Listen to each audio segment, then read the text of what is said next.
Ya. Kembali lagi kita berada di kuliah online kalkulus 2 minggu ke-11 fungsi 2 peubah bagian 3. Jadi ini bagian terakhir dari fungsi 2 peubah. Setelah ini kita akan nanti setelah fungsi 2 peubah kita nanti bahas tentang multiple integral atau integral lipat. Nah,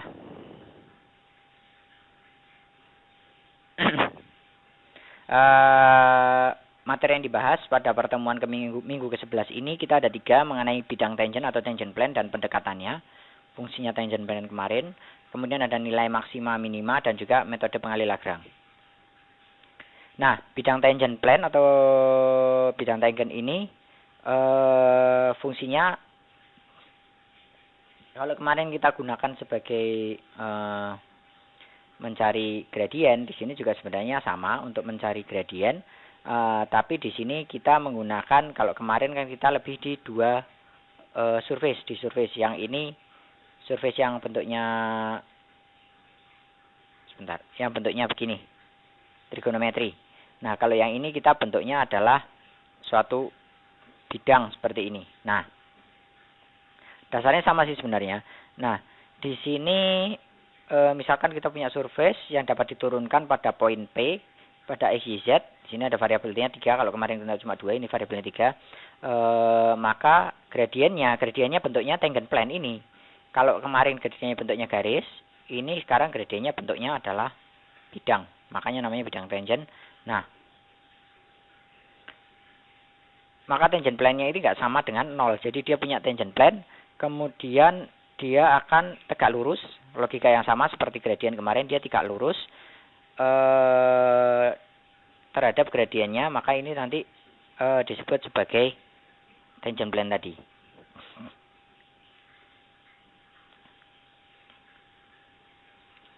Nanti di sini ada beberapa teorema, ada teorema A menggunakan persamaan ini, dan juga nanti ada persamaan ini juga. Nah, pemanfaatannya bagaimana? Kita lihat di sini misalkan kita punya persamaan bentuknya z sama dengan x kuadrat plus y kuadrat, di mana poinnya nanti ada x, y, z-nya adalah 1, 1, 2. Nah, gradiennya kalau kita hitung turunan pertamanya terhadap x dan terhadap y, ini jadi 2x ditambah 2yj. Ini jadi fungsi gradien yang hitungnya sama seperti ngitung gradien kemarin. Nah, maka kalau 1,1 jadi 2 kali 1 tambah 2 kali 1. Nah, kemudian masuk ke formulasi ini, z min z0. Z0-nya adalah 2, dimasukkan 2x1 di 2 kali x min 1 ditambah 2 kali y min 1, sehingga kita menemukan persamaan baru adalah 2x plus 2y min z sama dengan 2. Nah, persamaan ini adalah persamaan tangent plane. Jadi tangent plane-nya bentuknya adalah bidang ini. Jadi gampangnya kalau kemarin bentuknya garis, sekarang jadi bentuk suatu papan. Bentuk papan gampangnya. Nah,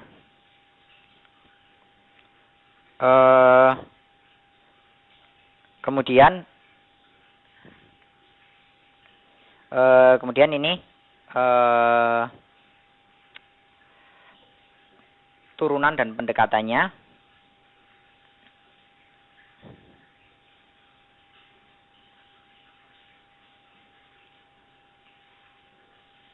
Nah, jadi ini menggunakan pendekatan dan turunan kemarin sama. Jadi kita punya gradien tangent plane dikalikan dengan dx per dx dy-nya. Nah, rumusan gampangnya ini adalah seperti ini.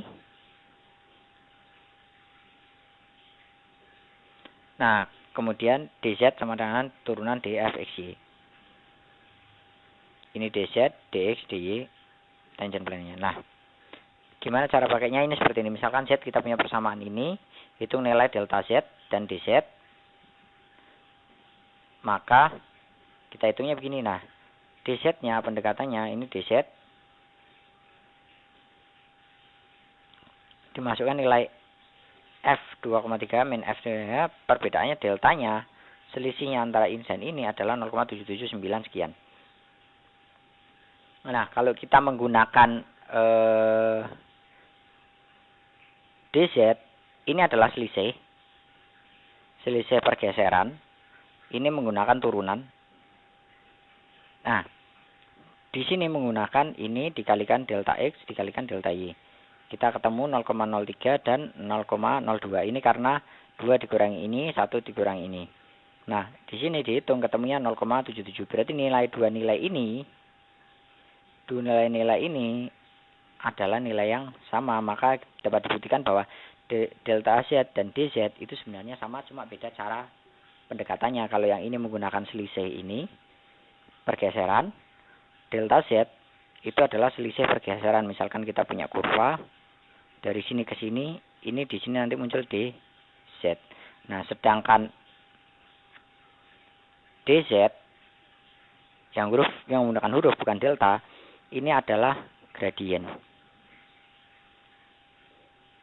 Secara umum sebenarnya sama, tapi ya ada bedanya sedikit lah. Nah,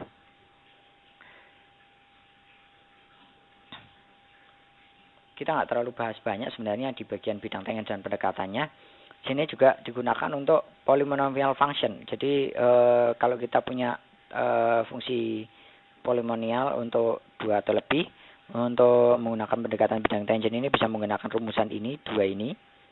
Ini kemudian diturunkan menjadi ini. Kalau kita lihat ini bagian depan itu sama ditambah dengan turunan kedua. Jadi ini itu sama dengan ini ditambah dengan rumusan panjang bawahnya ini. Fungsinya apa sih? Nah, fungsinya begini. Misalkan kita punya first and second order Taylor polynomial, kita punya persamaan polinomial seperti ini.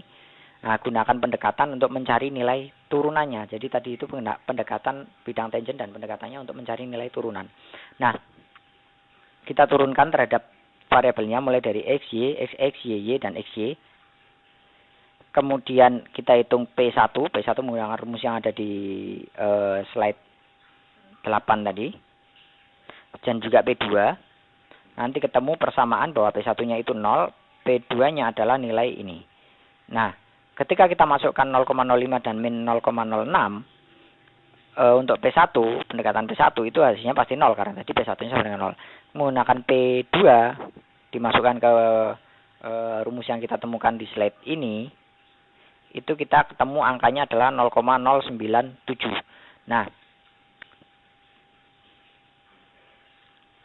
Nah, kalau kita masukkan nilainya secara langsung, min 0,05 dan 0,06 ke persamaan ini, dengan XY-nya, dia ketemu nilainya adalah mendekati kurang lebih 0,0965. Jadi dua nilai ini sama. Jadi fungsinya tadi adalah dua nilai ini sama. Fungsinya yang tadi, yang pertama ini, itu adalah sebagai pendekatan kalau kita tidak bisa memasukkan nilai ini. Jadi fungsinya, metode-metode yang disebut pendekatan adalah metode yang digunakan untuk mendekati nilai sesungguhnya jika nilai sesungguhnya tidak bisa diketemukan atau sulit ditemukan. Makanya dia disebut dengan approach pendekatan. Karena nilai yang dia temukan pasti cukup mendekati. Jadi nanti yang dihitung sebenarnya tingkat errornya. Jadi metode ini adalah metode pendekatan Taylor polynomial. Nah, jadi ini pendekatan untuk mencari nilai turunan kedua dan turunan pertama dari Taylor ini. Nah, di sini ketemu bahwa nilainya adalah mendekati sama. Nah, ini yang paling penting untuk teknik industri, terutama nanti ketika berhubungan dengan mata kuliah lanjut tingkat atas. Jadi kita akan selalu berurusan dengan yang namanya nilai maksima dan nilai minima. Jadi maksimum atau minimum. Nah, maksimum atau minimum ini ada yang disebut sebagai global maksimum, global minimum, atau global extreme value. Global extreme value itu bukan minimum maupun bukan maksimum. Nah, selain global itu juga kita punya yang namanya lokal minimum dan lokal maksimum. Juga ada lokal ekstrim. Nah, bedanya apa? Nah, kita gunakan gambar ini. Yang disebut dengan lokal max itu dia nilainya tertinggi, tapi pada saat itu. Sedangkan sebenarnya dia ada nilai yang lebih tinggi lainnya. Nah, kalau global max itu dia pasti paling tinggi di area kurva tersebut. Ini ada juga nilai lokal min dan global min. Lokal min itu terendah pada saat itu, jadi cuma di sekitar sini. Dia bukan global min. Kalau global min itu sudah jelas dia titik paling rendah. Nah, ini bentuk kita sebutnya apa sih ini? Surface. Kemudian ini surface level, dan ini contour plan. Nah, kalau berdasarkan contour kita nggak begitu kelihatan, tapi kalau pakai surface level kelihatan, dengan surface biasa agak susah.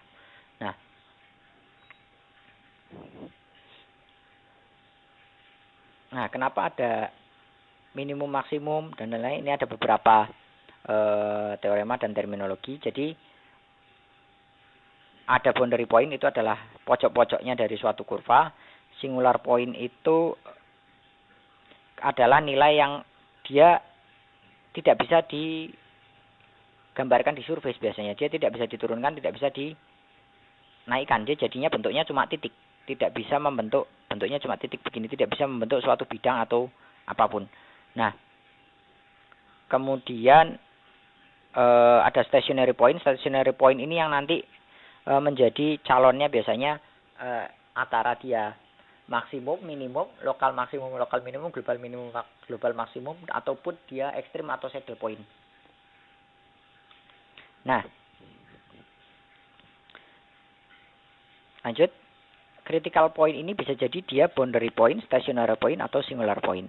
Misalkan ada soal dengan persamaan seperti ini, kita cari lokal minimum atau lokal maksimum dari persamaan tersebut. Nah, kalau dibentuk digambar persamaannya menjadi seperti ini. Nah,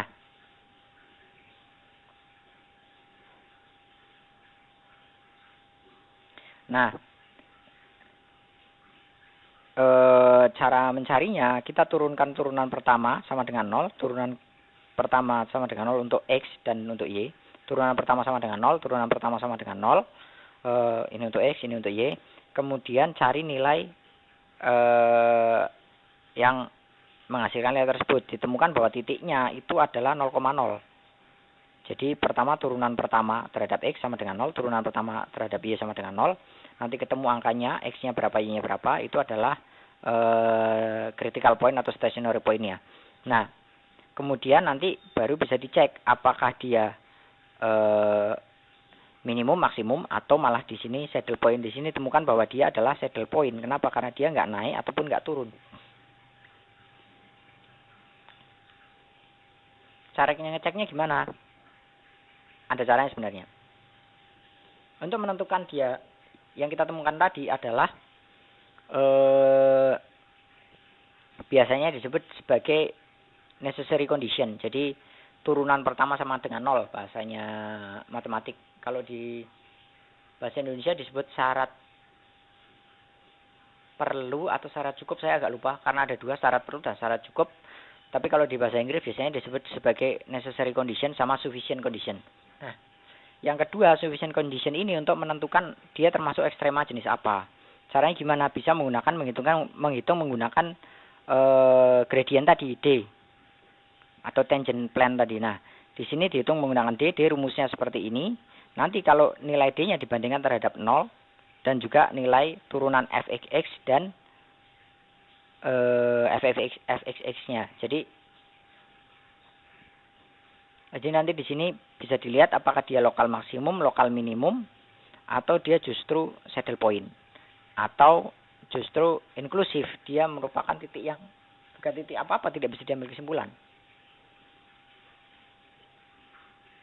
Nah, contohnya dengan persamaan ini, kita turunkan pertama terhadap X sama dengan turunkan pertama terhadap Y sama dengan 0, ketemunya adalah 1 min 1, min 2 dan min 1, min 2. Kemudian diturunkan dua kali terhadap X, turunkan 2 kali terhadap Y, menemukan 2 ini persamaan ini, turunkan terhadap X kemudian Y sama dengan 0. Nah, dimasukkan nilai determinannya, ternyata D-nya lebih besar dari 0. Ditambah lagi kalau kita masukkan fxx-nya ini 18 besar dari 0. Jadi berdasarkan teorema C, F1 nilai F1, min 2 yang nilai 10 tadi adalah lokal minimumnya. Kemudian dicoba titik yang kedua, kita punya dua titik, titik yang ini dan titik yang ini. Ini adalah lokal minimum, yang ini kita hitung. Ternyata D-nya kecil. Nah, maka ini dia disebut sebagai saddle point dan bukan ekstrema. Nah, ini penting rumusan ini. Ini nanti karena pasti akan dipakai terus ke depannya. Nah, kemudian ada metode lain, yaitu metode pengalih Lagrange di bab ini bagian terakhir, subbab terakhir, yaitu metode pengalih Lagrange. Di sini untuk menghitung gradien dari suatu persamaan menggunakan pengalih Lagrange yang disebut dengan lambda. Ini adalah pengalih Lagrange, di mana dia biasanya ada constraint-nya adalah batasan pinggir-pinggirnya, boundary-nya dari suatu surface atau kurva.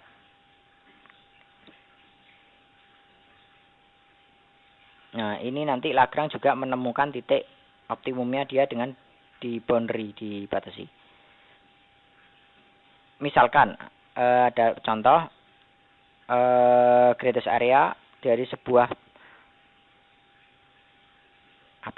kotak persegi panjang yang diameternya adalah 2. Nah, di sini kita tahu bahwa ini luasannya adalah panjang kali lebar X kali Y, diameternya 2. Berarti ini kalau kita menggunakan Pitagoras, ini ketemu bahwa 2 ini adalah X kuadrat ditambah Y kuadrat, akar dari X kuadrat ditambah Y kuadrat. Nah, ini jadi persamaannya. Jadi ini kalau kita kuadratkan, jadi X kuadrat tambah Y kuadrat sama dengan 4. Kalau digeser ke sini, tambah ini sama dengan 0. Berarti GX, constraint-nya adalah ini. X kuadrat tambah Y kuadrat min, ini digeser ke sini, min 4 sama dengan 0. Nah, dengan Fx, Y-nya adalah X kali Y. Nah, kemudian kita hitung delta Fx-nya, ketemu turunan pertama X, turunan terhadap Y, IJ, biasa IJ, GX-nya kita menemukan nilai ini. Nah,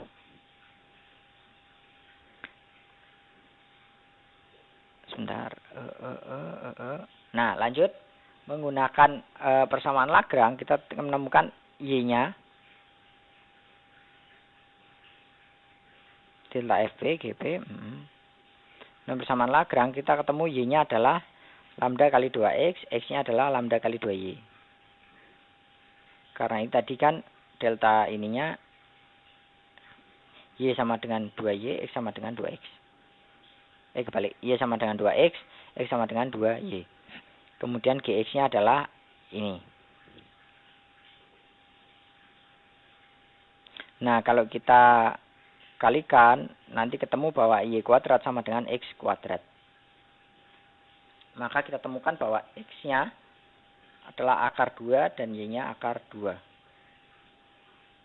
Nah, di sini nanti ketemu bahwa pengalih Lagrange-nya adalah nilainya setengah.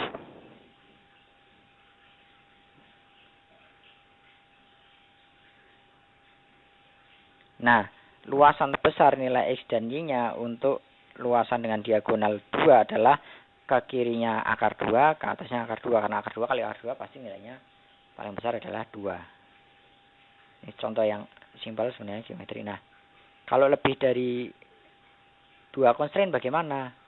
Dijabarkan dengan rumusan ini. Jadi ada constraint pertama, constraint kedua. Variabelnya ada X, Y, Z. Tinggal diikuti saja, ikut persamaan tadi. Misalkan ada silinder dengan X kuadrat tambah Y kuadrat sama dengan 2. Perpotongan dengan ini. Jadi ada silinder dipotong dengan luasan ini. Silindernya persamaannya ini.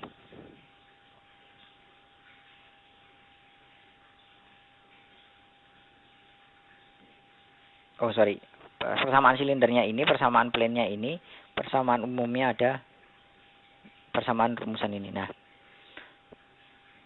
dihitung menggunakan cara tadi, tinggal dimasukkan rumusan ini, menggunakan rumusan ini, cari turunannya satu persatu. Tinggal diikuti seperti ini, nanti maximum value-nya adalah 5 dan 1 adalah minimum value-nya nanti di sini. Dengan koordinatnya seperti ini. Nah,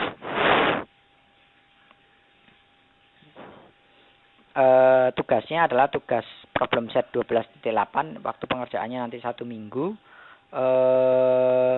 Ini cukup 6 nomor saja. Di dalam soalnya ada 10 nomor, tapi cukup ambil ini 6 nomor pertama ini. Kemudian ditambah dengan 4 nomor yang nomor 11 sampai 14. Nanti untuk linknya saya buatkan di e-learning ITTS. Nanti silahkan diupload di sana dengan format PDF seperti biasa. Ya, sekian mungkin dari saya. Referensinya bisa baca di sini. Apabila ada pertanyaan nanti silahkan bisa ditanyakan via e-learning atau via Messenger atau WhatsApp. Terima kasih. Assalamualaikum warahmatullahi wabarakatuh.